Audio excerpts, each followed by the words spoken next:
हरे कृष्णा। नमो विष्णुपदाय कृष्णप्रेष्ठाय भूतले श्रीमते भक्तिवेदांत स्वामिनिति नामिने। नमस्ते सारस्वती देवे गौरवाणी प्रचारिणे निर्विशेष शून्यवादी पाश्चात्य देशतारिणे। जय श्री कृष्ण चैतन्य प्रभु नित्यानंद श्री अद्वैत गदाधर शिवासादि गौर भक्त वृंद। हरे कृष्णा कृष्णा कृष्णा हरे हरे, हरे राम राम राम हरे हरे। हरे Krishna.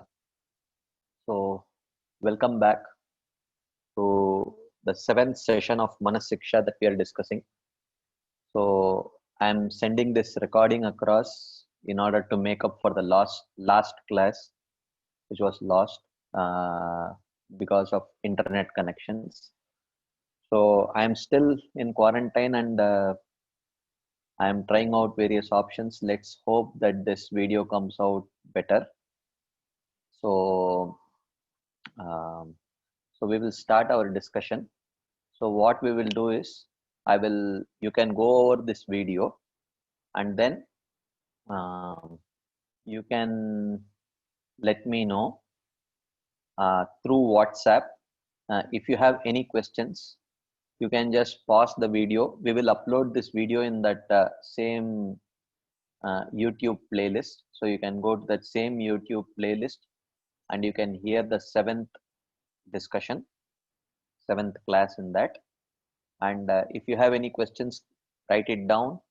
And at the end of it, you can WhatsApp in the group all the questions. And then subsequently, I will try to record a video which covers all the questions. So with that prelude, we will try to start. So I'll share the video. I'll share the point.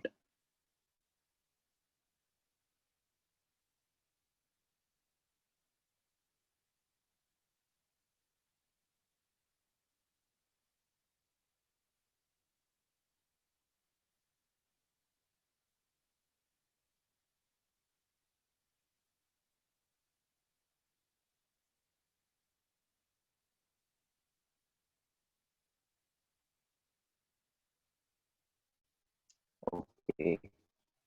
So hopefully you can see the PowerPoint here. We have been discussing from Manasiksha verse 1 by Srila Raghunath Das Goswami. We will chant the verse first. Gurau goshte goshtalayishu sujane bosuragane swamantre shrinamni vrajanavayuvadvanvasharane sada dambam hitva kururatimapurvamatitaram aye swantarbratas chatubirabiyache dritapada. So Srila Raghunath Das Goswami addresses his mind. He says, Aye Swantar Bhrataha, O my dear mind, Sada Dambam Hitva, having given up all pride, Kuru Ratim Apurvam Atitaram. So develop an unprecedented excessive attachment, which means this is our aspiration, as we saw last time. We may not start out with this kind of attachment, but this should be our aspiration that one day I want to develop an attachment to these 8 things in such a way that I have never had that kind of an attachment to anything of this material world. That is our aspiration. At least we should be convinced of this aspiration. Then one has reached the stage of um, Shraddha. So when one has reached the stage of Shraddha, at least there is a theoretical conviction that slowly when I progress in spiritual life, I have to develop an unprecedented excessive attachment to Krishna, which can happen through developing attachment to these 8 things connected to Krishna. Okay, and then we saw these 8 things: Gurau, Goshte, Goshtalayishu, Sujane, Bhusuragane, Swamantre, Shrinamni, Vrajanavayuva, Dvandocharane. And then we saw that the obstacle to achieving this state of intense unprecedented attachment is actually damba or pride. Actually, as we saw, it is not exactly pride, but it is much more than that. The manifestations of those of that damba is multifarious, as we saw. And in this, we saw the commentary by Srila Bhaktivinoda Thakur, where he says, what is the prime duty of that sadhaka when he has developed that faith in bhakti? So, so in that context, we saw Gurau Goshte Goshtalayeshu, what the word meanings and all that we saw. I will not go through them again. Fully you recollect. Dambam Hitva also we saw. And then we started discussing Srila Shivaram Swami Maharaj's commentary to this verse. We had just started. So he says, what happens when faith in Krishna Katha occurs in a jiva? When faith in Krishna Katha occurs in a jiva, then one starts developing an unprecedented, intense attachment towards these 8 things. But how one gets this faith? How one gets this faith? This is attained through sadhu sangha. And then we saw what are the symptoms of lack of faith. The symptoms of lack of faith is that there is no desire to take shelter of Krishna Katha, which means we don't see Krishna Katha as a means of our spiritual development. Because many people may hear, but not everyone might hear with faith, with while seeking shelter. And the second symptom of lack of faith is that it becomes very difficult to assimilate practical instructions from the teachings. So,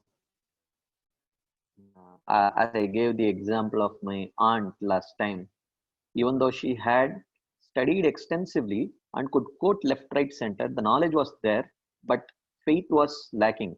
So therefore, in whatever she read, she could not assimilate any practical teachings. So, as I told, she grew up in a Sri Vaishnava family, studied Sri Vaishnavism, masters. She could quote extensively and defend Sri Vaishnavism, but all for teaching others and for getting marks. But when the actual problem comes, she would go Sai Ram, Sai Ram, Sai Ram, praying for protection from Sai Baba. So, which is a symptom of lack of faith actually. So there is a difference between faith and knowledge. One could have lot of knowledge but lack that faith, and other person can have little more faith but may lack the technical details of things, like that. So these two are two different things. Even though one can enhance the other tremendously, they are two different things, but they are not two unrelated things. They are very much related. In Bhakti Rasamrit Sindhu, Srila Rupa Goswami says, the symptoms of a Uttamadhikari is, he says that Shastre Yuktau cha Nipuna Sarvata Dridanischayah Prauda Shraddodhikariyah Sa Bhaktav Uttamo Mata, he says. So he says that the symptoms of a Uttamadhikari are that Shastre Yuktau cha Nipuna.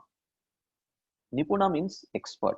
He is an expert in the Shastras, which means the conclusions of the Shastras, and Shastra Yukti, the logic. How, if he sees an apparent contradiction, he will be able to quote from Bhagavad Gita, Bhagavatam, Chaitanya Charitamrita, Bhakti Rasamrita Sindhu here and there, and then resolve the contradiction. Or he may quote from various writings of the Acharyas, and he will be able to resolve the contradiction in a way that the Vaishnava Siddhanta is upheld. So he has that Shastric knowledge also. Okay. Shastre Yuktau cha Nipuna Sarvata Drida Nischayah. The second aspect of that Shastric knowledge should Give him firm conviction in the conclusions of the Shastras. Okay, this is the Sambandha Gyan, this is the Abhideya Gyan, this is what I am supposed to practice, and this is the Prayojana Gyan. And I am practicing all this to attain Krishna Prem. That is very clear. And not only that, Prauda Shraddha Adhikari. Prauda Shraddhodikari means his faith is very deep, deep rooted faith, unshakable faith. Just like the roots of a tree, if they are, the more deep rooted they are, it is very difficult to uproot that tree. So, like that, you, actually, faith and knowledge are different, but they are mutually complementary things. So, so one should not think that, oh, knowledge is not so important. It is faith that matters. One should not say like that. Or one should not think, oh, the more the knowledge, the more will be faith. That is also not necessary. But having said that, both can complement each other very nicely, as mentioned by Srila Rupa Goswami in defining an Uttamadhikari, like that. So how does one develop this faith? As we saw, this faith is the beginning of bhakti. So how does one develop this faith? So we started discussing this last time, and then it was a pathetic experience with the internet. So hopefully now we will try to do it. So here he says that this faith develops through Agyata Sukriti. So now, what is this Agyata Sukriti? So Agyata Sukriti means, Agyata means unknown. Sukriti means piety. In this sense, in this context, it means devotional credits. Okay. So in old days, when we were young, I'm sure you must have had this experience also. Your parents would have given you some kind of a hundi, or piggy bank. So we used to have this piggy bank. So whenever parents used to give us 1 rupee, 2 rupees, 10 rupees, or grandparents used to give some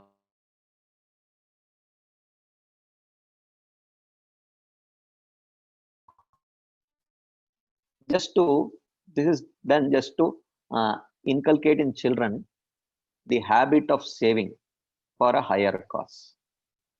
Correct. So that they won't keep on spending that 1 rupee, 2 rupees in buying chocolates and eating. They can save it valuable for their birthday or something like that. So for that purpose,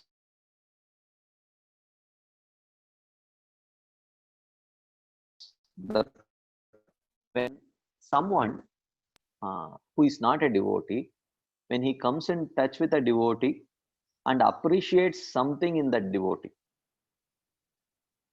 he gets what is called as Agyata Sukriti. So that's his Shraddha piggy bank. So let's say someone is traveling in train, and his co-passenger is a devotee, and the co-passenger is very gentle. He befriends that person and talks very gently, very with great concern, inquiring about his life. And then this other person is so charmed by the association of this person. He says, wow, such a nice person. Okay. So as soon as he gets that appreciation, in his piggy bank, automatically one Sukriti goes. Because what he's appreciating, or the person whom he's appreciating, because he happens to be a devotee in connection with Krishna, therefore he accumulates that Agyata Sukriti. Okay. It is Agyata, unknown, because the person who is getting that Sukriti does not know that by appreciating this devotee, one day I am also going to become a devotee. I am paving my road to becoming a devotee in future. He does not know that. That is why it is called as Agyata. But nevertheless, so let's say, so the journey continues, and after some time, the devotee removes some prasadam packet and he shares his prasadam with that person. And then once more the co-passenger thinks, how magnanimous. He's sharing his prasadam, he's sharing his food with me. He gets one more Sukriti. Then, after some time, when he starts honoring that prasadam, he said, my God, I have never had anything so delicious as this. So now he is appreciating prasadam, not knowing that it is prasadam. But nevertheless, what he is appreciating happens to be connected to Krishna. It was purified by the glands and saliva of Krishna. So therefore, he gets one more Sukriti. Like that. So if the devotee is very conscious, of course, the devotee knows what he is doing. He is giving all that opportunity for that person so that by the end of that journey, he accumulates sufficient Sukriti which he can carry with him. And eventually, when this Sukriti balance accumulates over a long time, Srila Rupa Goswami says, generally it takes few lifetimes for that Sukriti to accumulate to become Shraddha. So then one day, when sufficient Sukriti has been accumulated, it becomes Shraddha. So at that point of time, what is the difference? What change happens in him?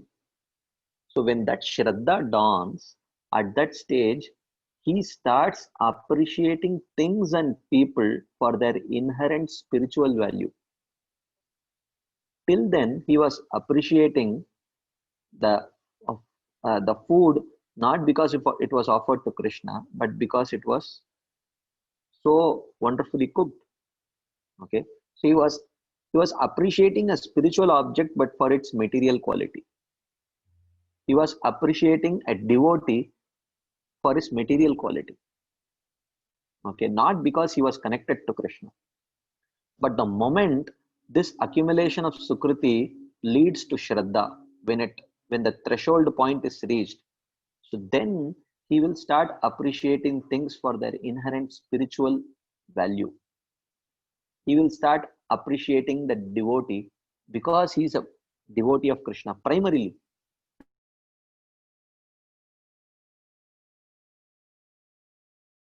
And his primary, oh, here is a devotee of Krishna. I would like to take his association. Or, oh, here is a food that is, this is offered to Krishna. So that vision one can get only when one reaches that stage of Shraddha. And that Shraddha accumulates by Agyat Sukriti. Okay. So that is why it is mentioned, Mahaprasade Govinde Nama Brahmani Vaishnave Swalpa Punyavatam Rajan Vishwasone Vajayate. He says, for those who are Swalpa Punyavata. So Swalpa Punyavata means those who have meager Sukriti. Here, Punya does not mean material piety. Here it means Agyata Sukriti actually. So for those who have meager Agyata Sukriti, which has not come to the level of Shraddha, for them, they cannot appreciate four things. This verse says four things, but there are many other things also. Yes, Mahaprasade. They cannot appreciate Mahaprasad.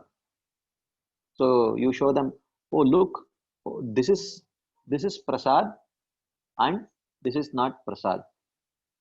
They will say, what? What do you mean this is Prasad, this is not Prasad? Both look the same, both taste the same. So what do you see that I don't see at all in this that makes it Prasadam? So they will not be able to appreciate that Prasad is something special. So Mahaprasad. Then second is Govinde. They cannot appreciate the deity forms of the Lord. So you show them, oh look, the deities look so beautiful today. Did you take their darshan? They may say, yeah, they look good, but I have seen better sculptures, in Ajanta, Ellora caves. I have, those sculptures are much better. So they are seeing the deity just for its sculptural value, and they may think that there are other sculptures which are better. So which means the appreciation of the transcendental aspect is not there. But for a devotee, even though he may be a beginner devotee, that faith is there. Oh, this is prasad. Oh, these are the supreme. Mahaprasadi Govinde Nama Brahman. Nama Brahmani means the holy name of the Lord. The appreciation is there for devotees who have achieved that faith. And for those who have not achieved that faith, it is not there. Like, you may see people who want to name their children in a very fancy way. So they don't think that, oh, let us name our child after the Supreme Lord, so that whenever we call, we can, it is so glorious. We progress in spiritual life. They don't think that way. They think, oh, this is so old fashioned. Even within our family, many of my cousin brothers, they say, oh, why to give such old fashioned names? The their their classmates will tease them. So they think that some very fashionable name, uh, like that they want to give. So they don't have any appreciation of Nama Brahmani, the supreme, the holy name of the Lord. But when that faith dawns, immediately that name takes a special position. They are willing to chant. They are willing to, they will not chant any other name. They are willing to chant the holy names of Krishna. That indicates the dawn of faith. Okay, faith has come here. Even though that may be very weak faith. So Mahaprasade Govinde Nama Brahmani Vaishnave. Vaishnave. So when devotee children are going to join college or hostel, and when they want to choose a roommate or something,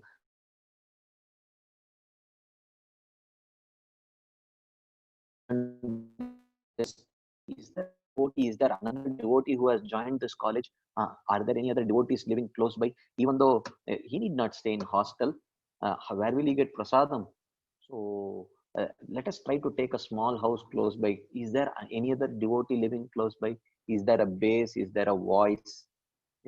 That's how we value the association of Vaishnavas. So further, when we have a choice of maybe 5-6 Vaishnavas, we may think, oh, is there a person who speaks the same language? Is there a person who is aspiring from the same spiritual master? Is there a person who is who is in the same branch? Those considerations are, that will come little later. But the first consideration is there a devotee with whom he can stay? That is the primary consideration. That is the symptom of faith. So when faith heralds, when the faith arises in the heart of that devotee, the first symptom is these 4 things take a special significance. So even though the outsider may think, Are, he is more, why did you choose this person as your roommate? He's not from your same state. He doesn't speak the same language. He's not even in the same branch as you yourself. And you see, financially also there is so much difference. And this other choice that you had, he's so much more well behaved. He's from the same state. He speaks the same language. But then these things don't click us at all. When someone becomes devotee, the first concern is he a devotee or not? Then subsequently the other considerations may come into picture. So therefore, this is what differentiates. When that Agyata Sukriti matures into Shraddha or faith, then suddenly one starts developing this faith in these 4 things. Mahaprasade Govinde Nama Brahmani Vaishnava. Like that. And one gets this Agyata Sukriti through the association of devotees. When the devotee thinks First, Srila Vishwanath Chakravarti in the first canto of Srimad Bhagavatam describes, even though Rupa Goswami in Bhakti Rasamrit Sindhu says, Adau Shraddha, Tata Sadhu Sangha, Ata Bhajana Kriya, Ata Anarthanavritti Syat. So he starts with Shraddha, then Sadhu Sangha, Bhajana Kriya, Anarthanavritti, Nishta, Ruchi, Asakti, Bhava, and Prema. But Vishwanath Chakravarti expands that 9 stages into 14 stages. He adds a few stages before Shraddha also. How does one get that Shraddha? He says the first stage is um, uh, Mahat Kripa.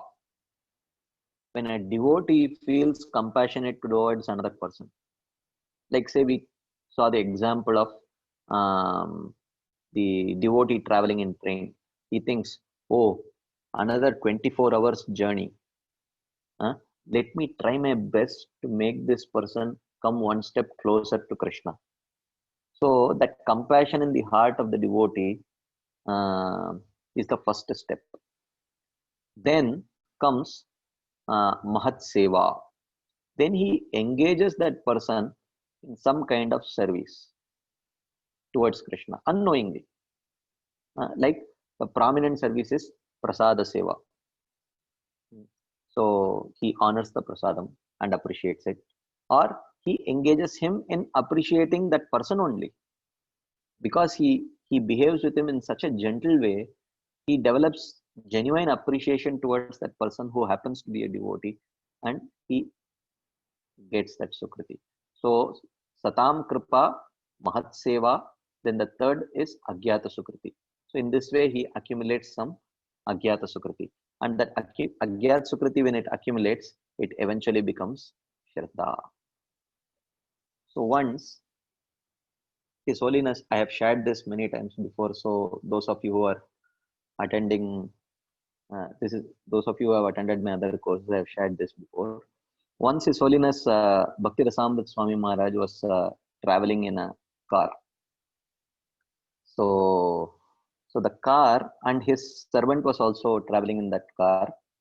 So in between, the car stopped at one of the gas stations, petrol bunk, to fill some petrol.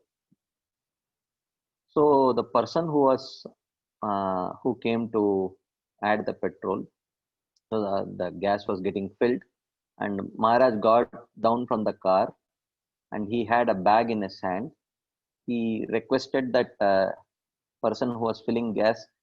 He said, "Can you please hold it for a minute? I just want to adjust my dhoti."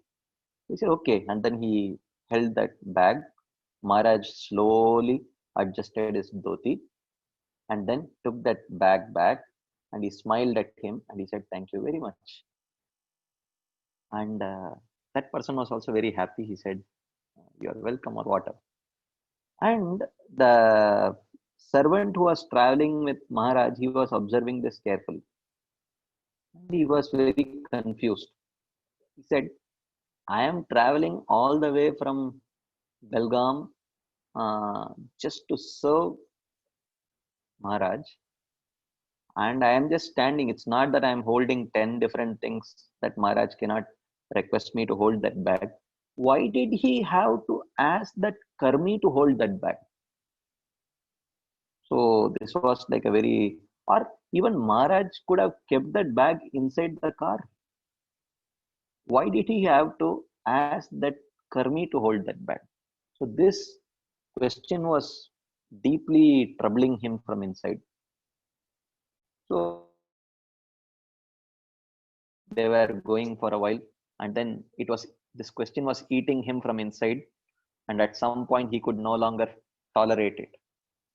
So he actually asked Maharaj, "Maharaj, I'm having this question which is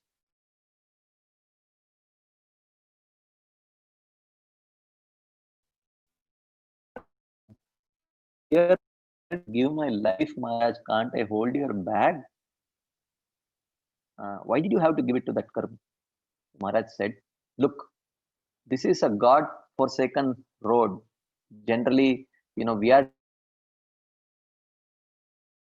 traveling this way, but generally, we don't know when would be the next time a devotee would travel on this road. And then what is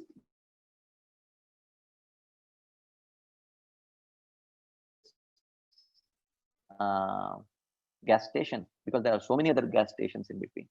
So even if he stops, what is the guarantee that that opportunity to serve Krishna or Krishna's devotee? So what is the probability that he will get an opportunity of appreciating something connected to Krishna? So he says that, so therefore I gave him that opportunity. So now that particular, so he has got some Sukriti, but that Sukriti may fructify into Shraddha, uh, uh, may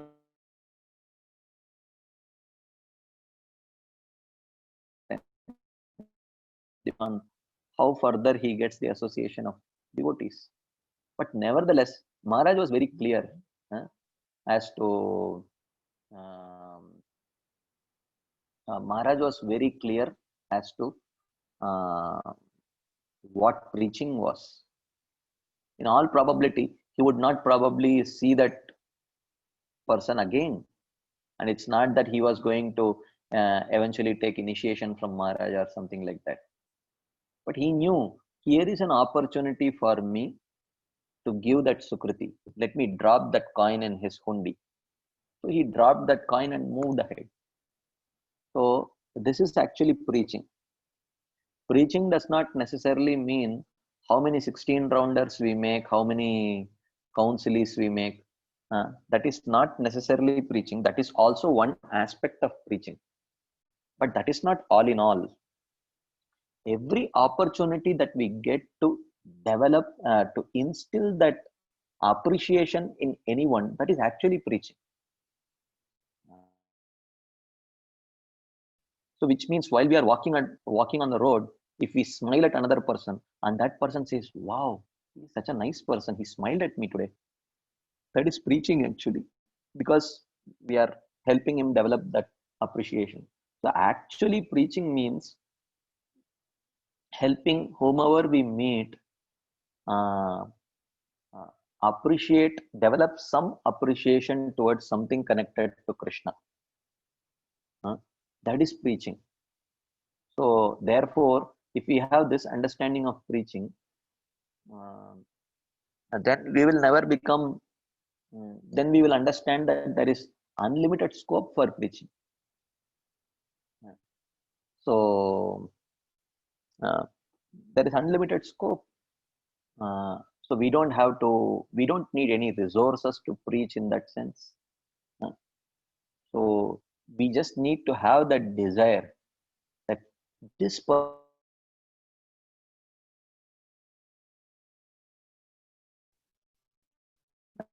life would be blissful if he takes up to Krishna consciousness. That deep desire should be there, and we should do something to help that person appreciate something connected to Krishna. That way, preaching is very simple, and it does not need any type of special training or anything like that. It needs a good heart. It needs a grateful heart. Oh, my life has been transformed by. So this person's life should also transform by taking up to bhakti. That desire is what we need to preach actually. So uh, then the then the world is the limit. Actually, there is no limitation to preach. Just by smiling, we can preach actually. So how does this association work? Maharaj writes, Sadhu Sangha diminishes the reactions to past sins, and thus there is a room for Shraddha to enter and develop. So by the association of devotees, this is even before Shraddha. Maharaj says that gradually the propensity to commit sins, it, it starts diminishing.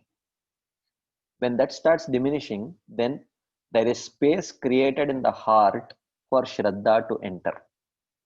So Shra means heart and Dha means to give. So Shraddha means to give one's heart. Therefore, Sadhu Sangha means, Sadhu Sangha refers to the association of faithful devotees which inspires people to give their hearts to Krishna. So that is Sadhu Sangha. So sadhu sangha does not mean devotees coming together and gossiping. That is not sadhu sangha. Because sadhu sangha should lead to shraddha vardhanam. It should lead to increase in faith. So therefore, when two devotees come and they start gossiping, it's not going to help them increase their faith in Krishna consciousness. Rather, probably it will only increase faith in materialistic endeavors. So sadhu sangha means that association of devotees in which each one is inspired to give their heart to Krishna. Coming together after that meeting with the devotees, at the end of it everyone should feel, oh, I feel more inspired to give my heart to Krishna. That is association of devotees, that is sadhu sangha. Like that. So if one develops this faith through sadhu sangha, then one's actions will reflect his faith. So what are the symptoms of faith? The symptoms of faith are that actions which are born out of that faith should manifest. Like, for example, what are the symptoms that a person has developed faith in devotional service?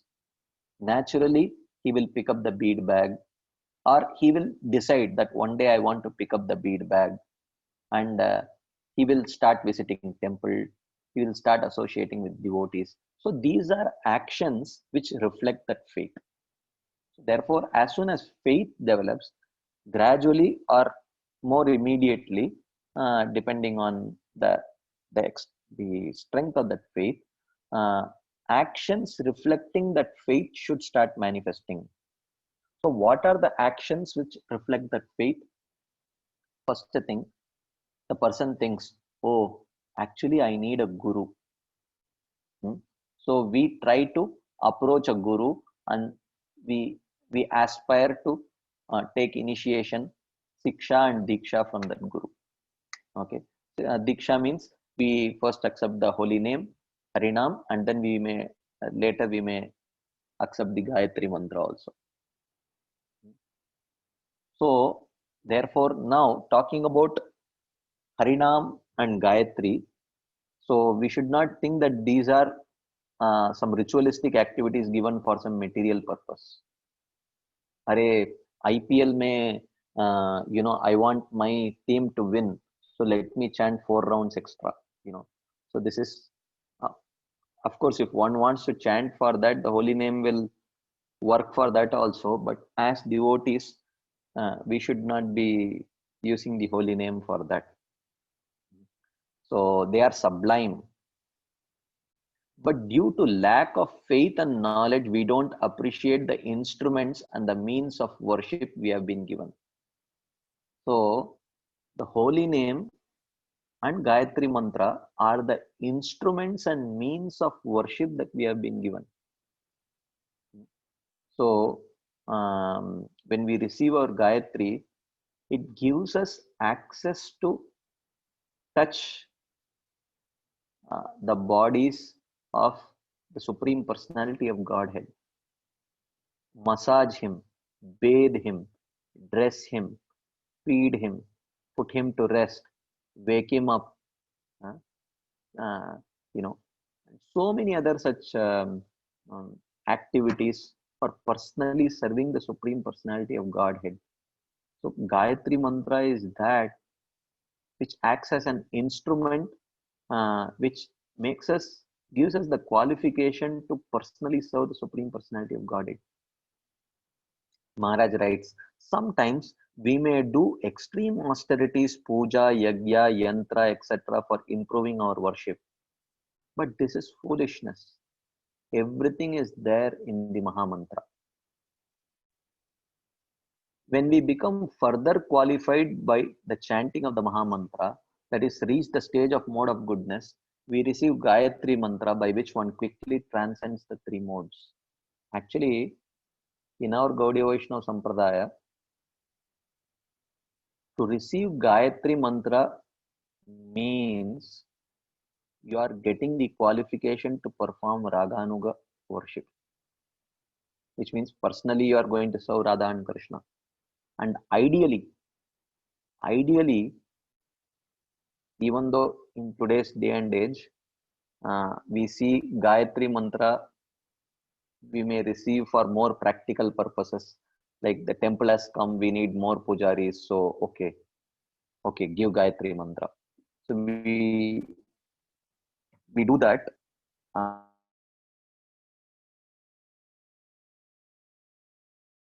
That is still Gayatri Mantra before we become qualified or after we become to understand what it means and what it entails. So, Gayatri Mantra in Gaudiya Vaishnava Parampara is to be received at the stage of Nishtha. At least when one reaches the stage of Nishtha, here Maharaj says mode of goodness. So, mode of goodness is reached at the stage of Nishtha. As Bhagavatam says, Tada rajastamo bhava kamalobhadayaschaye chetayeter anaviddam stitam sattve prasidati. So, by practice of bhajana kriya, he says anartha nivritti happens. And when that anartha nivritti happens and the influence of rajogun and tamogun is subdued, and when sattva becomes prominent, then that stage is called as nishtha. So ideally, Gayatri Mantra is to be received at the stage of nishtha. But we may receive it in our lives while we are still struggling with serious anarthas also. Just because we have been chanting the holy name for many years, let's say. Or sometimes, oh, temple has been constructed, deities are there, there are insufficient pujaris to worship. Sometimes many of us may get Brahman Diksha that way also. So, but we have to understand that the Gayatri Mantra that we have received is actually an expansion of the holy name. Many times we do see people discuss, oh, holy name is sufficient. Nah? What is the need for Gayatri? Or sometimes people say that the holy name is more powerful than Gayatri Mantra, like that. But devotees who understand the nature of the holy name and Gayatri Mantra, they don't see any difference actually. Because Prabhupada gave a very simple and profound explanation of the meaning of the Maha Mantra. O Radharani, O Krishna, please engage me in your service. So now the Gayatri Mantra gives a clear definition of who that object of worship is, in whose service I am engaging, where is he situated, with whom is he situated. So all of that clarity is coming through the Gayatri Mantra. Therefore, Gayatri Mantra is non-different from the holy name. One should not be comparing them. It is actually an offense to compare them. Both are, one is an expansion. Gayatri Mantra is the expansion of the holy name. So therefore, one should understand what we have received as Gayatri Mantra, and one should not think that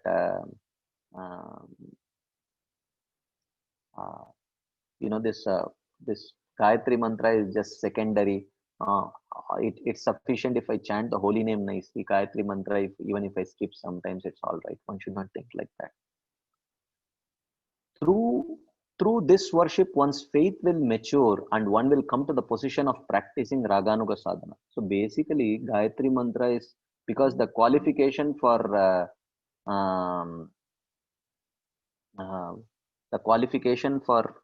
practicing Raganuga Sadhana is at least Nishtha. So at the stage of Nishtha, therefore, one receives the Gayatri Mantra, so that it indicates, okay, now if you get inspired, you can practice Raganuga Sadhana Bhakti. It's a very profound thing. So it is not like sometimes people discuss, oh, he has Gayatri Mantra, but anyway Vaishnava is greater than a Brahmana. We are not Brahmanas, but we are Vaishnavas. Like that they say. But this is not so. The Brahmin initiation in the Gaudiya Vaishnava Sampradaya through Gayatri Mantra does not mean that the other person has become a Brahmana. Ideally, it means now the person by practice of bhakti, has sufficiently subdued his rajogun and tamogun, and he has come to the stage of sattvagun, where which means he is no longer troubled by the past material sinful impressions which manifest in the form of lust, anger, envy, greed, illusion, and pride. Therefore, his heart is fairly clean and he can start meditating on worshipping Radha and Krishna in Vrindavan. So, therefore, let us facilitate it by giving him the Gayatri Mantra. That is what the Gayatri means. It has nothing to do from becoming a Brahmana or a Kshatriya or a Vaishya or Shudra, not like that. So, but for in today's ISKCON, the practical reality is probably 99.9% of people who receive Gayatri, they receive it way before they actually reach the stage of Nishtha. But nevertheless, doesn't matter. Sometimes, um, like you are very young, um, uh, even when you are in your third standard, sometimes your uh, elder cousin uh, may have completed seventh standard, and he or she may give the seventh standard books to you. Okay, but still, so we can keep that book safely so that we don't have to purchase it again. So but you can't, that book may not be immediately useful for us. So third, you complete third, fourth, fifth, sixth, and then when we come to seventh, then those books will become useful for us. Similarly, even though we may have received the Gayatri Mantra before we reach Nishtha, but we understand that we may be able to access the real benefit of that only if we carefully and sincerely try to progress beyond the stage of Anartha Nivritti and come to the stage of Nishtha, at which stage actually we will be able to access the true benefit of that Gayatri Mantra, like that. So further, faith develops by further worshipping both the Siksha Guru and Diksha Gurus and by taking association of the Vaishnavas. So therefore, uh, so Gurau, then Tisa, Goshte, Goshtalaishu Sujane Busuragane. Three types of Vaishnavas. One is the Vrajavasi, the topmost, then other types of Vaishnavas, then the third are the Brahmanas. So, talking about that, Maharaj says, at no stage of one's devotional development is Vaishnava association dispensable. So, one should not think, अरे कब तक ये वैष्णव संघ को लेना पड़ेगा मुझे, for till when I am dependent on the association of devotees. So, one who really understands the value of that association will never ask such a question. So, it is even devotees like Prahlad Maharaj, Dhruva Maharaj, Ambarish Maharaj, all of them are Vritrasur, Parikshit Maharaj. Even after attaining the perfection of their devotional service, after having darshan of the Supreme Personality of Godhead, they all asked for association of devotees. Bhaktim muhu pravahatam toyi me prasango bhuyad ananta mahatam amalashayanam yenanja solbana muru vyasanam bhavabdim neshe bhavat gunakatam ratapanamattaha.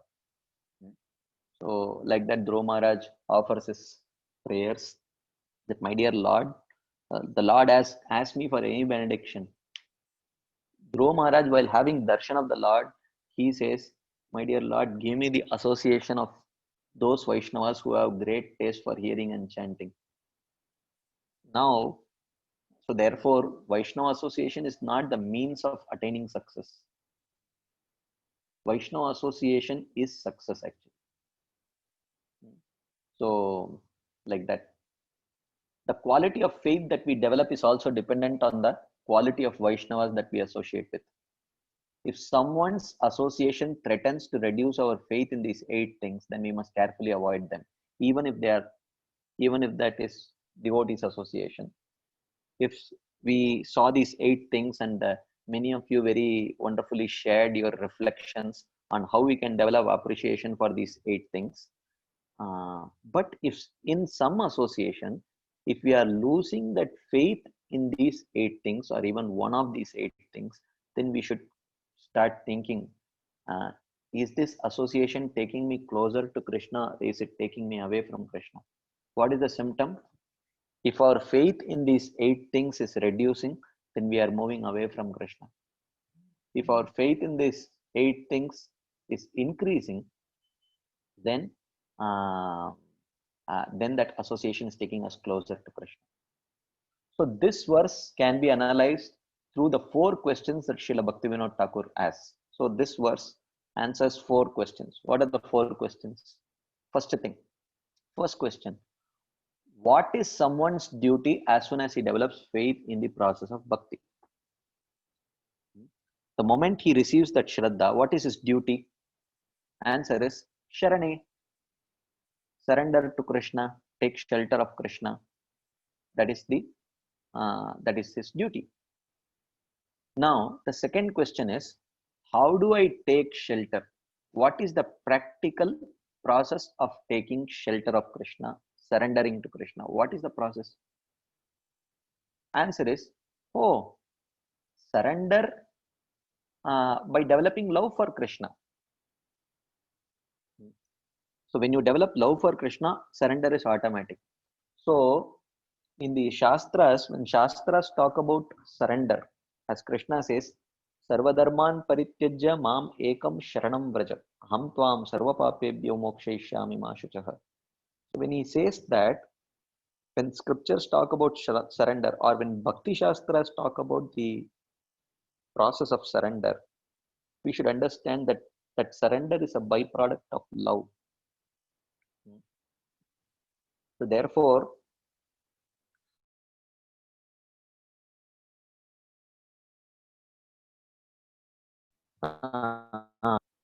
natural by the affection that they develop towards Krishna. So surrender is a byproduct of love. So even within the institution of ISKCON, we may have, some of us may be counselors, some of us may have different positions. But if our subordinates are not surrendering to our opinions, our proposals, our orders, we should understand there is lack of love, because surrender is a byproduct of love. So when someone is not surrendering, then if we throw our weight around and force that person to surrender, that is not real surrender actually. So when someone is not surrendering to our opinions, our orders, we should understand that he lacks love. Then we have to act in such a way that he develops more love towards us. Then surrender would be a natural byproduct. So therefore, we cannot induce surrender through power. We cannot induce surrender through force. We cannot induce surrender through guilt. You can say, "Arey, Guru Maharaj का project है, उसमें सेवा नहीं करेगा." So the point is, he also knows that it is Guru Maharaj's project, but you make him feel so guilty that he is forced to accept that project or serve in that project. That is not surrender actually, because it is not a byproduct of love. The fact that even though knowing that it is Guru Maharaj's project, if he is not inspired to work, then do something by which he can develop more love towards Guru Maharaj. That's all.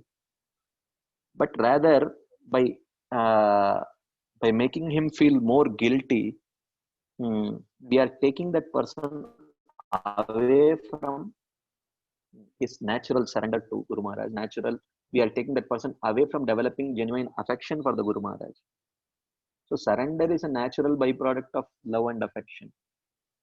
So when that surrender is missing, we should understand that, he needs more affection. So that is the point. So, and that shelter, and we can develop love for Krishna only when we receive the mercy of Krishna through the association of devotees. We cannot manipulate and receive it through some ritualistic activities. So the first question is, what is the duty of a person who has developed that faith? He says surrender. How do we surrender? By developing love. How do we develop love for Krishna? He says the easiest way to develop love for Krishna is to develop love for things and people connected to Krishna. So, what are the things and people connected to Krishna? Gurau, Goshte, Goshtalayeshu, Sujane, Bosuragane, Swamantre, Srinamni, Vrajanavayuva, Dvandvasharane. These 8 things. So, just like if one loves the father, then one automatically develops love towards other relatives. So, you cannot, a person cannot, you know, disrespect the son and hope to gain the favor of the father. That is not possible at all. So if you want to please the father, you have to please the son, you have to please the everyone connected to the father. So similarly, the easiest way, sometimes the easiest way to like for example, you may have Prime Minister Modi or whomever, whichever Prime Minister. So if you want to get into the house of the Prime Minister, it is very difficult. But if you happen to be the classmate of the Prime Minister's son, even though uh, uh, you status wise you will never ever in thousands of lifetimes be qualified to enter into the gate of the Prime Minister's house, but if you just happen to be a friend of that Prime Minister's son, then there is very easy entry. Even though they will not say, hey, what is your qualification, because the son will pick him up in his car and then take you right royally inside the house of the Prime Minister. So therefore it is the easiest way to develop love for Krishna is to develop love towards these 8 things which Krishna loves. Gurau, Goshte, Goshtalayeshu, Sujane, Bhusuragane, Swamantre, Srinamni, Vrajanavayuva, Dvandvasharane. So now, how do I, so then the 4th question that arises is, how do I develop love towards these 8 things? He says, Dambam Hitva, get rid of your pride. Pride and its manifestations, which we will be discussing now. If you get rid of this pride, then you can very easily develop attraction and affection towards these 8 things connected to Krishna. Okay. So Shivaram Swami Maharaj writes, he quotes Bhaktivinoda Thakur, what is surrender? He says, surrender means external indication of one's internal cultivation of love and affection for Krishna is called as surrender. Very profound definition. Surrender means surrender is the external indication of one's internal cultivation of love and affection for Krishna. So if internally one is feeling nourished by that love and affection for Krishna, then automatically the external symptoms of surrender will manifest. That is the point. This is important because many may feel that I love Krishna and Prabhupada. It doesn't really matter what I am doing. What is important is what is inside. See, this is what people may say, look, love is very abstract. Okay. Love is not like a pimple. So if someone says, oh, I have a pimple on my face. So anyone can see pimple on the face because it is visible through gross eyes. But someone may say, but an emotion is not like a pimple. You cannot see emotion through your eyes. You cannot hear emotion through your ears. So therefore, emotion is within my heart. I love Prabhupada. I love Krishna. The love is inside, even though you may not see it through actions outside. That may sound very attractive proposal, but but it is not a very sound proposal, because the love that is there inside must manifest through actions outside. The father cannot tell that I love my child more than my own life, but then he takes a big stick and keeps on beating that child left, right, center. So what is that love? So he says that, but here Bhaktivinoda Thakur clearly indicates that internal love should parallel external behavior. That is surrender. One should not argue that the love that is inside my heart cannot be known by anyone else. One cannot say, Are, love is inside, how can you uh, judge me? No. How do you know? Can you see inside my heart and see that there is no love? So he says, but yes, that is true. We cannot judge anyone like that. But at the same time, one should understand that if you have love inside, then it should start reflecting through the behavior also, through our actions also. So then he talks about Vraja Nava Yuva Dvandva Sharane. So this is very important point. He says the emphasis of Chaitanya Mahaprabhu and all the other Goswamis is that we strive to develop attraction to only Radha and Krishna, following in the footsteps of the Vrajavasis. So this is a very, very important point, profound point, uh, that attraction should be for Radha and Krishna only. We may say, but we are practicing Vaidhi Sadhana Bhakti. Yes, we are practicing Vaidhi Sadhana only. But then we are not requesting you to do Raganuga Sadhana, but the object of worship should be defined right from the beginning. And that's what our Acharyas have always done. We discussed the other day, even though Raganuga worship has to starts at a very later stage of our sadhana, but nevertheless, Prabhupada installed only Radha Krishna Vigraha everywhere. Even though he everywhere he spoke about deity worship, he very much insisted that the beginning stages, the worship of Radha and Krishna should be performed in the mood of Lakshmi Narayan only, in awe and reverence. One should not try to become overly intimate without having the necessary qualification. Prabhupada clarified it many times. But having said that, interestingly, Prabhupada never installed even one Radha Krishna Vigraha in the 108 temples. Nor did he give that instruction to any of his future followers that, look, you people are not qualified to install Radha Krishna, so henceforth you should install only Lakshmi Narayan. He didn't say that. Rather, the instruction was, don't try to become overly intimate, immaturely.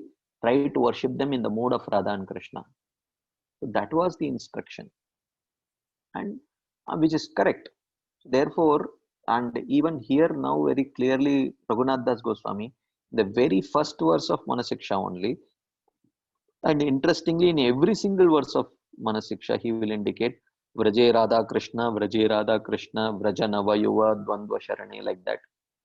Again and again, he makes it very clear that the object of worship is Radha and Krishna and Vrindavan.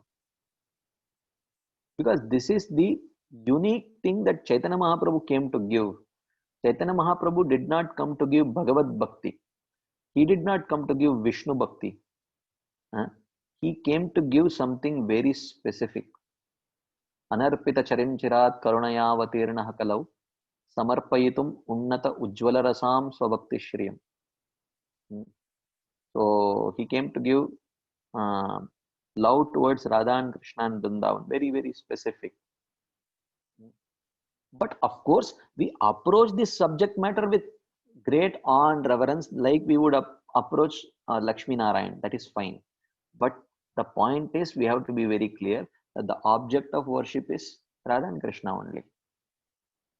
And this is not something very Chaitanya Mahaprabhu, we should not think that, oh, no, it is not like that. Even in other sampradayas also, their object of worship is clarified right at the beginning only. Every Sri Vaishnava who starts um, um, who starts learning his sampradaya vidhis or his sampradaya shlokas, his sampradaya, various things. The first thing that they learn is Lakshmi Natha Samarambhan Natha Yamuna Madhyamam, like that. So they know that Lakshmi Natha Samarambhan. It all starts with Lakshmi Natha, Lakshmi Narayan, like that. So similarly in our sampradaya also, very clearly from the beginning only we learn Gopi Bhartur Padakamalayur Dasa Dasa Anudas. So we don't say Bhagavat Padakamalayur Dasa Dasa Anudas. Very clear. So that Bhagavan is very specific. Gopi Bhartu. So is Gopi Bhartu Padakamalayur Dasa Dasa Anudas. Like that. So Maharaj writes, we respect all the incarnations as Krishna only, manifesting his potencies to various degrees. So Krishna has 64 qualities, whereas the other incarnations of Krishna, they possess 60 qualities only, 4 qualities less. And also those 60 qualities are exhibited to all the Vishnu Tattvas exhibit those 60 qualities to complete degree.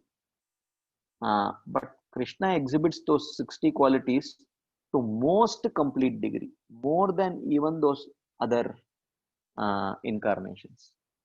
For example, we will take just one example that like we saw 50 qualities are there in all the Jivatmas, including Brahmaji. 55 qualities are there in Lord Shiva. The 5 extra qualities are there in Lord Shiva and all the Vishnu Tattvas, including Krishna. Okay. Then 5 more qualities, 56, 57, 58, 59, 60. These 5 qualities are there in all Vishnu Tattvas and Krishna. So, and then the last 4 qualities, Venu Madhuri, Rupa Madhuri, Leela Madhuri, and Bhakta Prema Madhuri. These 4 things are there only in Krishna.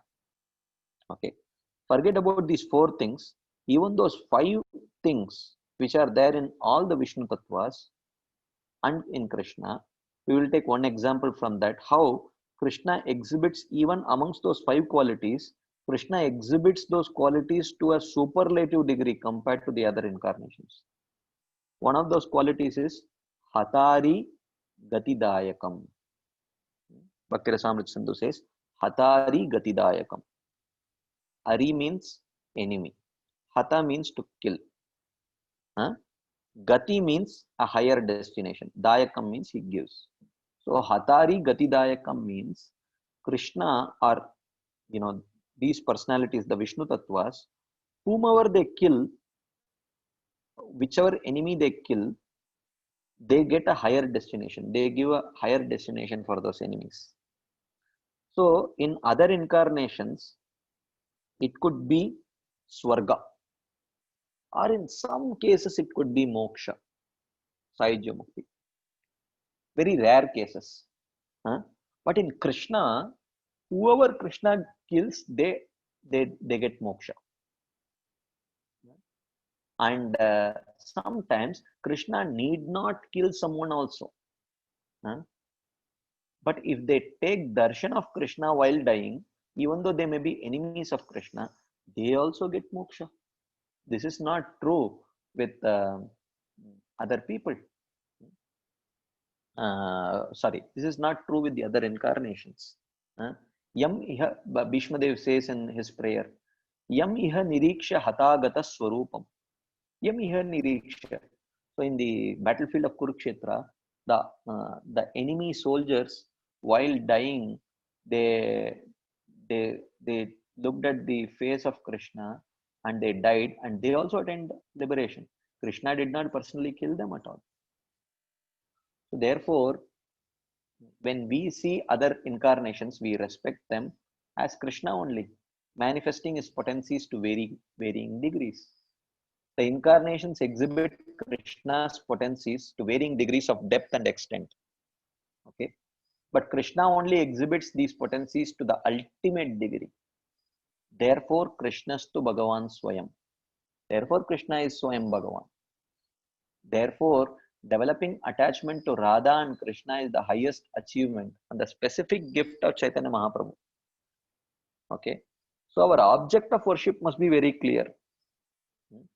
We should not think that no, we are doing Vaidhi Bhakti, so we should not worship Radha Krishna, we should worship Lakshmi Narayan only. That is not the teaching of our parampara. This attachment is already there. So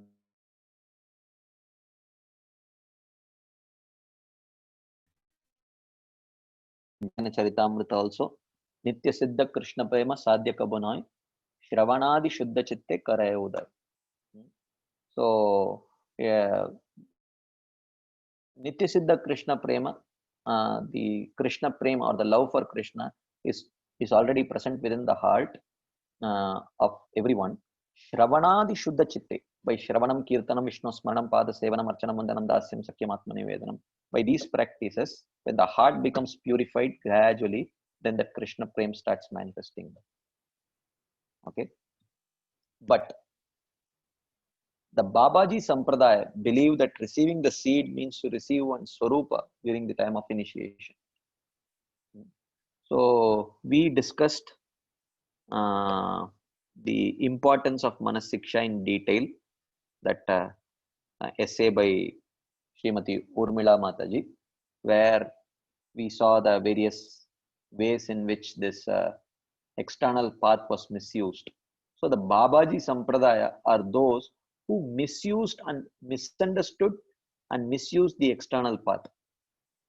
So their understanding is that Guru Krishna Prasade Paye Bhaktilta Bij. So Brahmande Brahmite Kone Bhagyavan Jeev, Guru Krishna Prasade Paye Bhaktilata Bij. So here, what is that seed that one receives from Guru and Krishna? So our understanding, or the Siddhanta Sampradaya, the proper understanding as taught by Srila Rupa Goswami, which is very clear in his Bhakti Rasamrita Sindhu, is that the seed that one receives is Shraddha, faith. So as we saw before, Satam Kripa, Mahat Seva, Agyata Sukriti, and then Shraddha. So what we receive is that Shraddha. So Shraddha for performing Vaidhi Sadhana Bhakti is that seed that is mentioned. But in the case of the Babaji Sampradaya, they think that what is received as that seed is actually our Swarupa. You remember the Siddha Pranali. So they think that they say that the qualification for practicing Raganuga Sadhana is Shraddha, which is very wrong, because the qualification for performing Raganuga Sadhana is actually Nishta, minimum. And along with that Nishta, one should have that Lobha, intense greed for following in the footsteps of the Vrajavasis. Whereas they say, no, Shraddha is sufficient. If you have faith, then you are qualified. But this is very dangerous philosophy. This is not supported by our acharyas. So then the question arises, if you are telling that Nitya Siddha Krishna Prema, if the Krishna Prema is already there within my heart, which is quite close, why am I not seeing it? Why am I not feeling that Krishna Prema? What is the problem? So the answer that Raghunath Das Goswami says is Damba. So Damba means what? Damba means influence of Maya. So the influence of Maya is personified by the word Damba here. Okay. So because of the influence of Maya, we are not able to feel that presence of love within the heart. Okay. So he says that by this covering of Maya, we have become more and more attached to things of this world. Prasangam ajaram pasham atmanak kavayo viduhu sayeva sadhushu krito mokshadwaram apavritam. So Kapila says that material attachment to material people and material things makes us bind to this material world. But when that same attachment, when we direct it towards the devotees, it opens the door of liberation for us. So what we really need is to dovetail our attachments through the process of sadhana bhakti. So we may have many attachments. We have to dovetail it through the process of sadhana bhakti.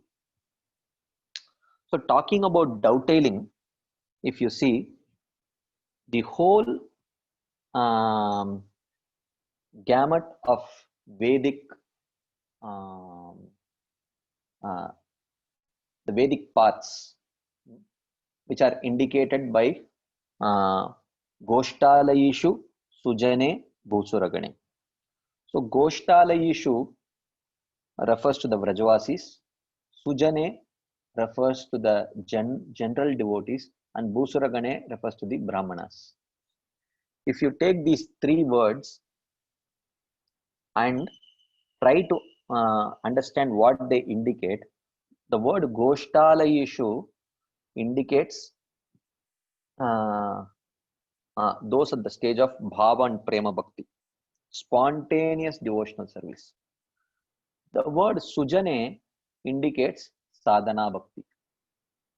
And the word Bhusuragane, indicating Brahmanas, indicates Varnashrama. Okay. So therefore,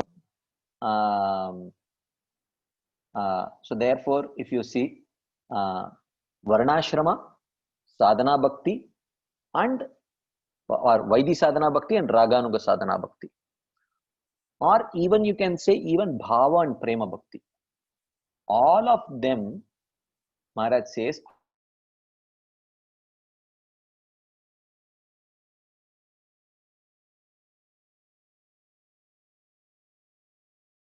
a way that it does not bind us, but rather purifies us and ultimately unearth that love which is present in our hearts. So, as we saw in the previous dovetailing our attachments. So, if we have some material attachments, some people say that, look, if you don't have any material attachment, you can practice bhakti. But if you have material attachments, then you have to practice varnashram. This is not correct understanding, actually. So, varnashram definitely is a way of dovetailing our material attachments. Like some of us may be attached from a sattvaguni point of view. Some of us may be attached from a mixed sattvaguni rajoguni point of view. Some of us may be attached in a mixed rajoguni tamoguni point of view, and some of us may have attachments on the platform of tamogun. So what does varnashram do? Varnashram, by assigning us appropriate you can say duties, prescribed duties, which may align with our attachments. Like for those who are conditioned primarily by Sattva it gives them it assigns them Brahminical duties, which they may be inclined to do. And if someone is conditioned by Sattva mixed with Rajogun, they may get some Kshatriya duties. And someone with Rajogun, Tamogun, they may get Vaishya duties, and someone with Tamogun primarily, they may get Shudra duties. So in this way, Varnashram helps dovetail our propensities. But even Vaidhi Sadhana Bhakti helps us dovetail our propensities.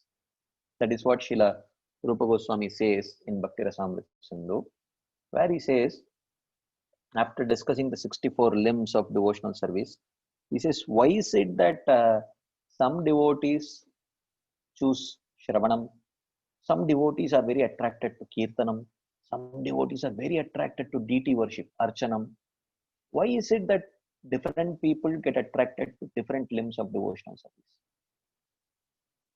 So Rupa Goswami says, Rupa Goswami does not say, oh, this indicates his eternal service in Goloka Vrindavan to Radha and Krishna. He does not say that. Rupa Goswami gives a very practical answer. He says, Swavasana Anusarena. So whatever material impressions he has, he will naturally try to dovetail it in Krishna consciousness. Okay. So he says that someone, therefore, even in GV and in Chopati, I have seen people with very good artistic inclinations, they naturally get very much attracted to the process of deity worship. Because in deity worship, you get that scope for um, expressing your artistic tendencies. It gives a wide scope for that. So therefore, and similarly, those who are musically very talented, they very naturally get attracted to the process of kirtanam, because there they get an opportunity to express their inclinations. So therefore, there is it's not just Shravanam, Kirtanam, Smaranam, and it is not just Navada, and it is not even just 64. Within those 64, there are many subdivisions. So therefore, uh, so bhakti also, the process of bhakti, if someone has inclinations, those inclinations can be dovetailed in bhakti also. So one should not say that if you have material inclinations, then varnashram is the only way of dovetailing it. No, varnashram, no doubt, is one way of dovetailing it, but within the realm of sadhana bhakti also, there is a scope for dovetailing one's propensities. But then when one reaches the stage of bhava or prema, then one develops spontaneous attraction towards Krishna. So that spontaneous attraction towards Krishna, in which all the desires are spontaneously to serve Krishna. So even at that realm, there is, so those desires are spontaneously dovetailed. So practically, the whole Vedic path is a path of dovetailing. It is not just that only Varnashram gives us the opportunity for dovetailing, whether it is Varnashram or Bhakti or Jnana Yoga, Ashtanga Yoga, all these paths give opportunity for dovetailing one's propensities. Okay. So, but that dovetailing, but the activity is chosen based on one's particular Shraddha. So if one has faith in bhakti, then he tries to dovetail his propensities by practicing, by choosing the limbs of bhakti. And if one has faith in some other process, then he tries to dovetail his propensities through that particular process. Okay. Therefore, Prabhupada created ISKCON for association, as only in association can we practice sadhana bhakti. If one thinks that he can practice without association, he is in hallucination. This is what Prabhupada says. Now, how does association help? How does association help? First thing, when we come in touch with good association, inspiring association, as Srila Rupa Goswami says, Sajatiya Ashaye Snigde Sadhu Sanga Swatovare. Good association means it has 4 qualities. Sajatiya Ashay. Sajatiya Ashay means like-minded. Like-minded means we may appreciate the same aspects of Krishna consciousness to start with. So, like one level of like-mindedness is devotees. When we come to devotional service, like-minded association means, devotee means like-minded association. Non-devotee means not like-minded association. How? Because all devotees want to worship Krishna, just like I also want to worship Krishna. So that is like-minded association. Non-devotees means not like-minded association. So slowly, when we get trained to take only devotees association, then the the definition of like-mindedness gets little more refined. Then like-minded association means where we share the same definition of success in devotional service. Okay, like you may have another person, you may think, oh, advancement in Krishna consciousness means to chant more rounds, to get absorbed in chanting. So you may find like-minded association. Similarly, you may find other people who share that same definition of success, who may have also great taste in chanting the holy name. Or someone else may say, success in Krishna consciousness means how sincerely I dedicate myself to worshipping the deity forms of the Lord. You may get like-minded association there also. Someone else may say hearing. Someone else may define it in terms of practically serving the Vaishnavas. Vaishnava Seva. What is the symptom of success? Keep serving Vaishnavas. Like that. So that way all are right. But the point is, when we learn to always take association of devotees, then our definition of like-minded association gets more refined, which is where we share a common definition of success, where there is a common appreciation of the same limb of devotional service, like that. Then when we progress still further and reach the stage of Raganuga Sadhana Bhakti, Raganuga Bhakti, then like-minded association means, oh, I am aspiring for Sakyaras. So you may look for another person who is similarly aspiring for the same rasa. But of course, that is an elevated stage.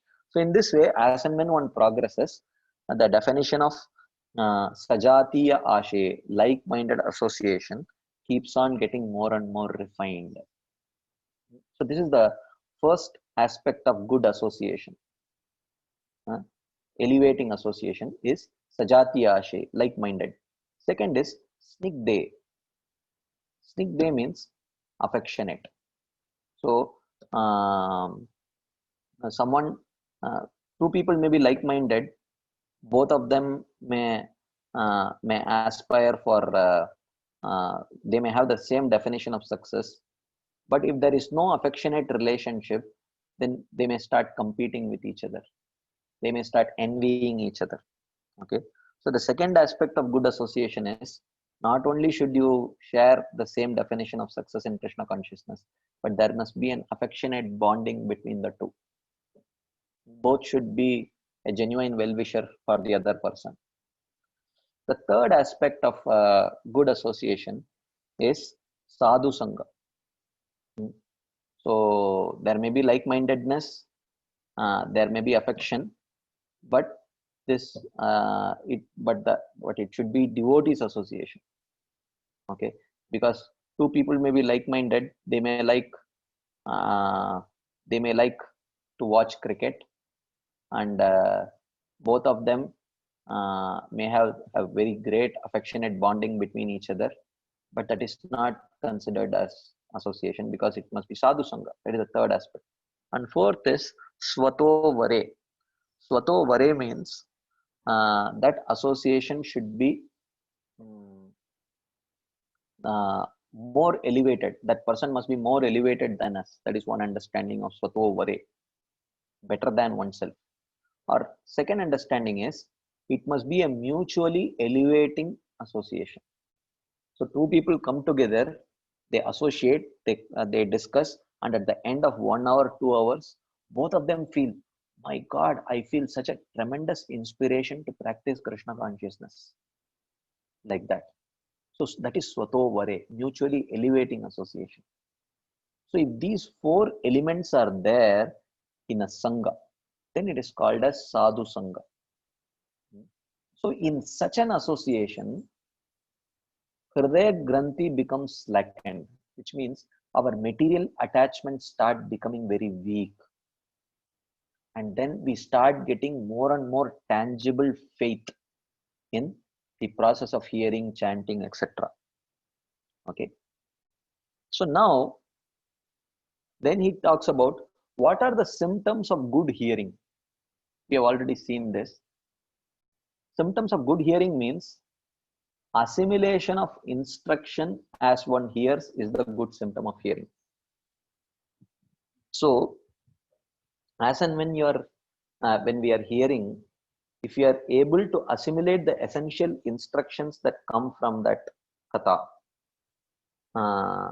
then, which means practically we should be able to, after hearing the katha, we should not just appreciate that katha for the story, of course, but we should also be able to understand, oh, what wonderful philosophy. But then if we are not able to think, how is this philosophy applicable to me? How am I going to apply it? So that is a symptom of good hearing. Therefore, if one has heard the Bhagavad Gita, then he should come to the conclusion of surrender. That is the essence of Bhagavad Gita. Sarvadharman parityajya mamekam sharanam vraja. But one cannot directly surrender to Krishna. One surrenders to his representative through the formal process of Diksha. Okay. So now again he is coming back to Guru, the Diksha Guru and the Siksha Guru. Talking about Diksha, one of the symptoms of hearing, having heard Krishna, topics of Krishna consciousness, is that one understands the importance of accepting a spiritual master and take Diksha from him and Siksha from him. What is Diksha? Divyam Jnanam Yato Dadyat Kuryat Papasya Sanshayam. This is quoted by Srila Prabhupada also.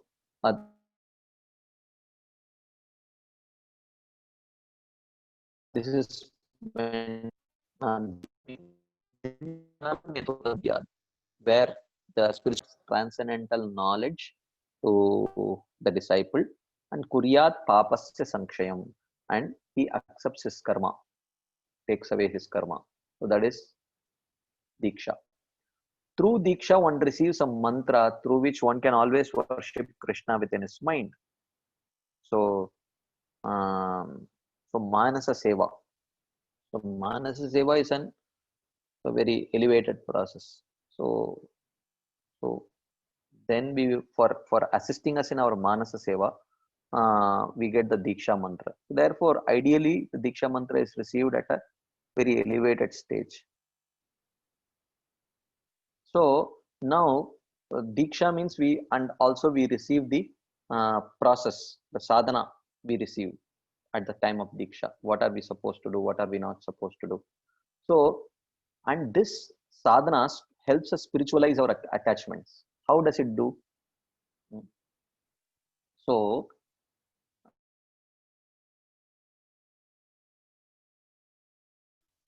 and ultimately dissipated by sadhana, one develops an inner strength that is proportionate to the degree of slackening. So, in the association of devotees, when we are practicing sadhana, then what happens? Slowly our material attachments start becoming weaker and weaker. So when the material attachment starts becoming weak, then we develop some inner strength to practice bhakti nicely. For example, sometimes after having practiced bhakti nicely for a while, let's say today morning, we could sit in one place and concentrate on chanting the holy name, and we woke up early also, and we completed our rounds early also, and we had a good experience chanting our holy name. We chanted attentively. Then after completing the rounds, we feel very confident and strong. There is a lot of solid confidence. But on the other hand, let's say if we had a lousy chanting and we started getting a lot of WhatsApp messages, and we could not overcome our temptation to not check the WhatsApp messages. So we kept on checking the WhatsApp message, and 2 hours, how it went, you never noticed, and then 16 rounds are over, and then you realize that, oh, not even one mantra I have heard. So then suddenly we start becoming weak, or we don't feel very confident that I can also practice bhakti nicely. We start losing that confidence and we start becoming little weak. So therefore, in good association, through good practice, our material attachments start becoming weaker, and when it starts becoming weaker, then we feel very confident and strong.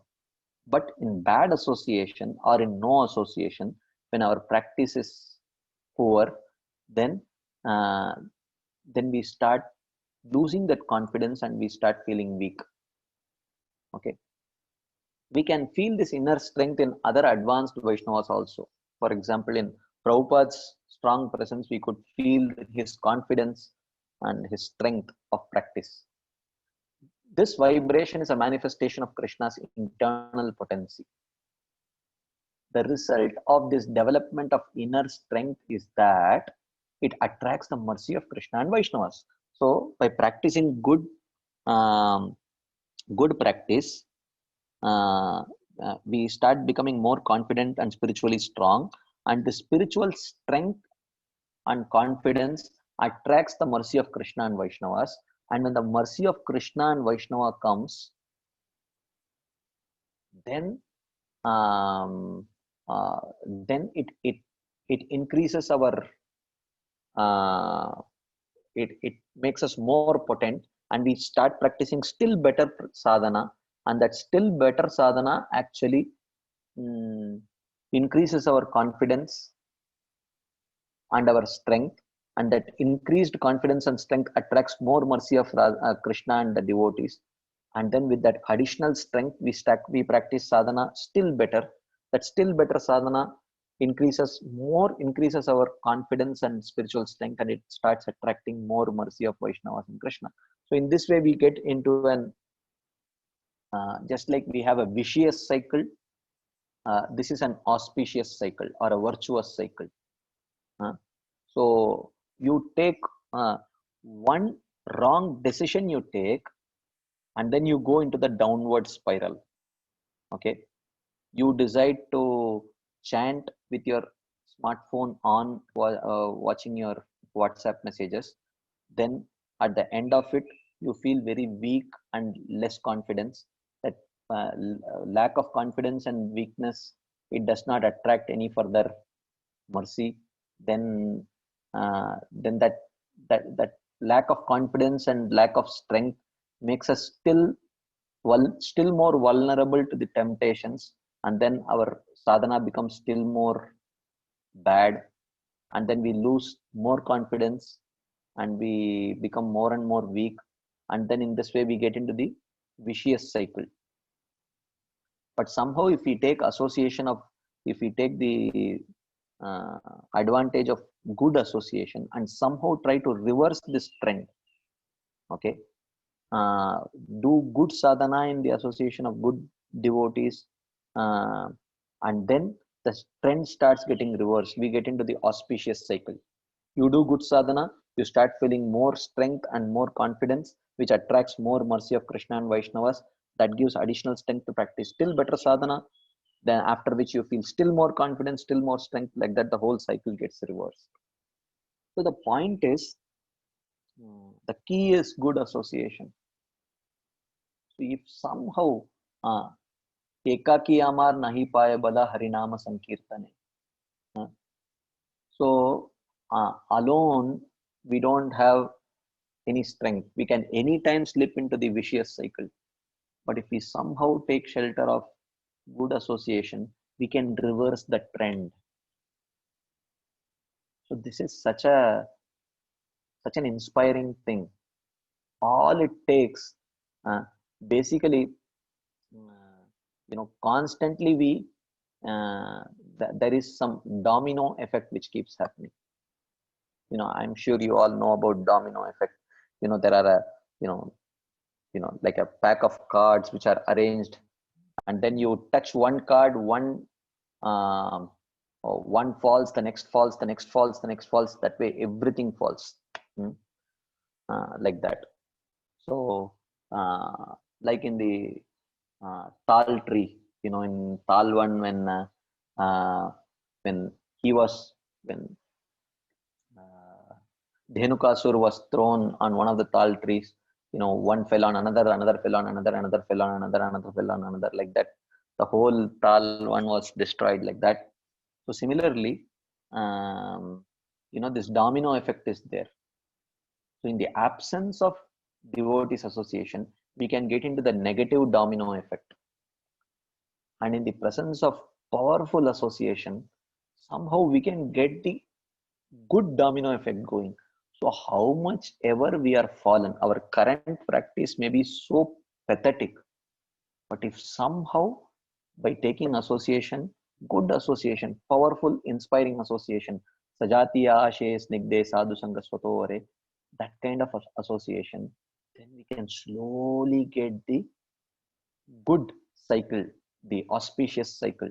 In good association, little bit your sadhana increases, little better sadhana, little more confidence, little more strength, which attracts little more mercy of Krishna and Vaishnavas, and in this way the good cycle starts.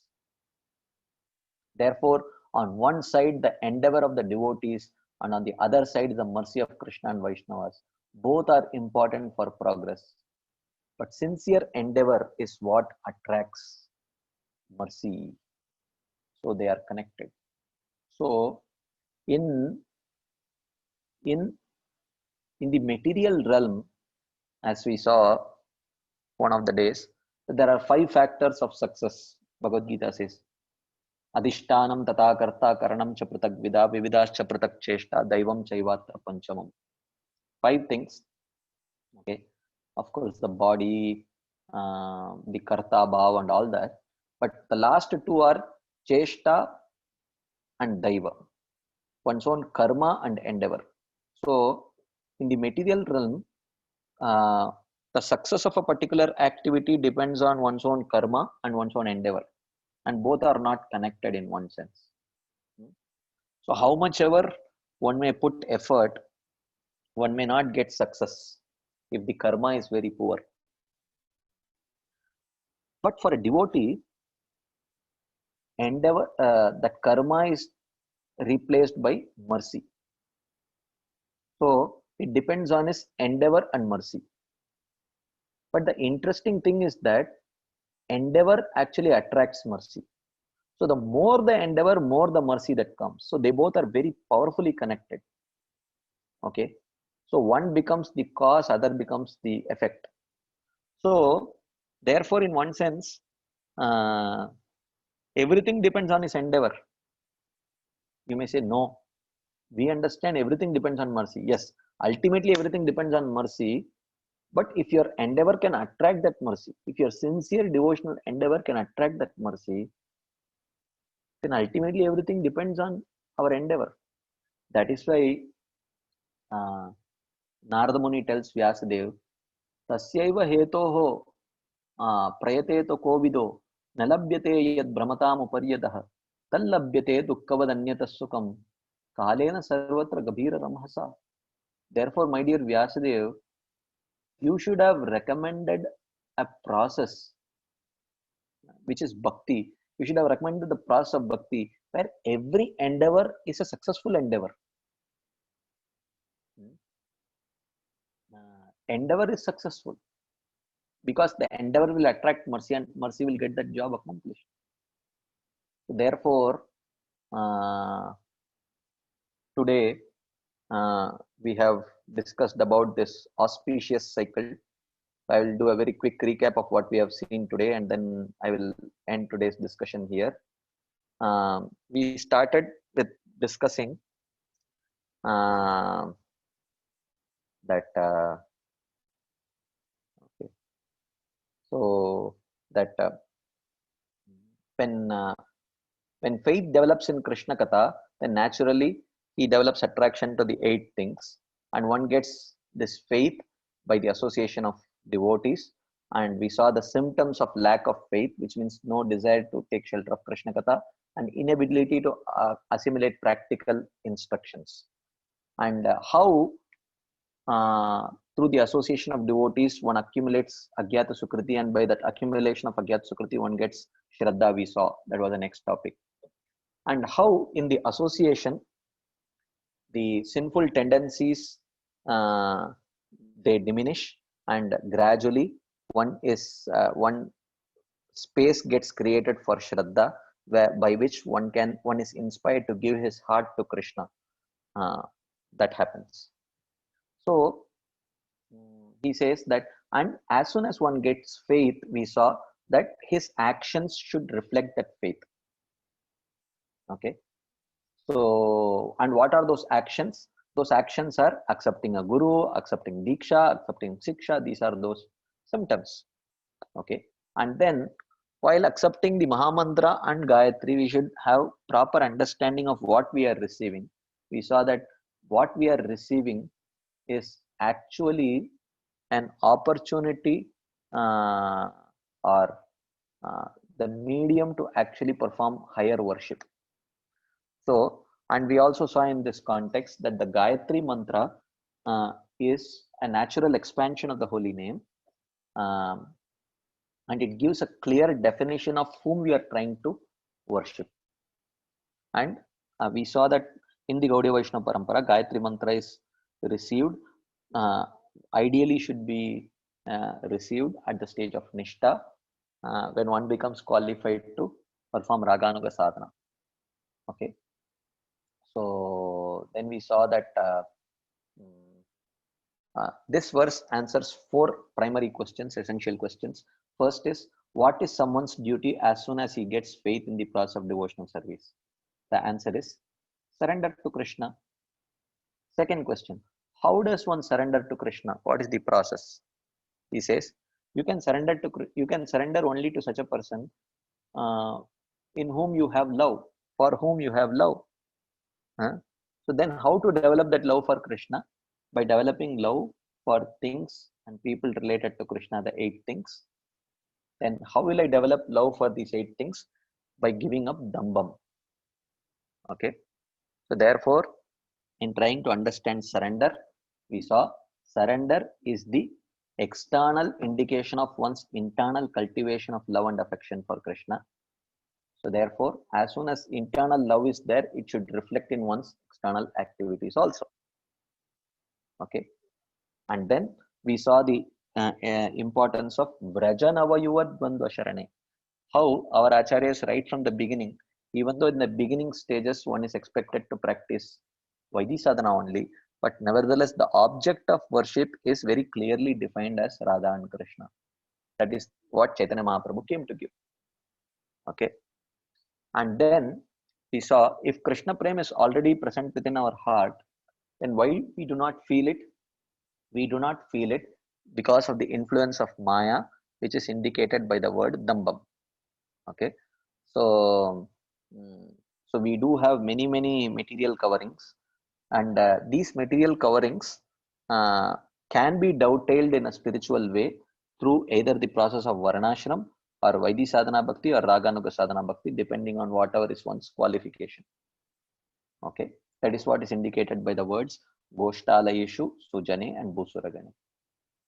Okay, so therefore they can be dovetailed in the association of devotees by practicing Vaidhi Sadhana Bhakti. So therefore association is very important.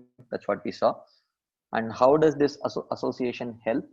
In good association, our material attachments start becoming weaker and weaker, and we start hearing with more faith, and the symptoms of good hearing is assimilation of instruction. Then one feels inspired to take Diksha. Diksha means Divyam Jnanam Yato Dadyat Kuryat Papasya Sankshyam. Bestowal of transcendental knowledge and destruction of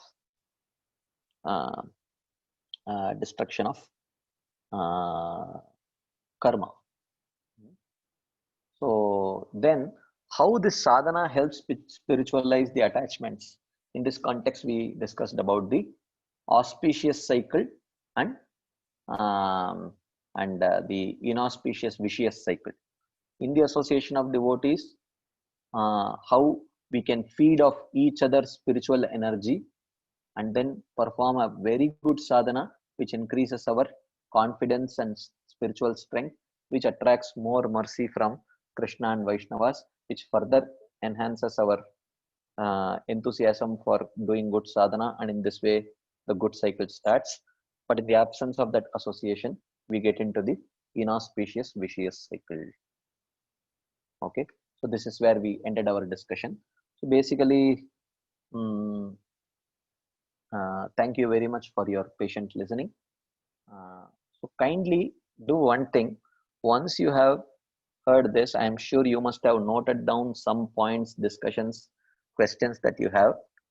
I kindly request you to please either through a if you are if you want to type and send it in the WhatsApp group, or if you can even share your points and uh, questions through a uh, uh, voice attachment, and then you can send. So I will hear that voice attachment, and I will we will have another video in which we I'll try to answer these questions, or we will have a discussion about it. So thank you very much for your patient listening. Hoping to have your association in the coming weeks also. Thank you very much. Srila Prabhupada ki jai. Srila Raghunath Das Goswami Pad ki jai. Shri Manas Siksha ki jai. Hare Krishna. Thank you very much.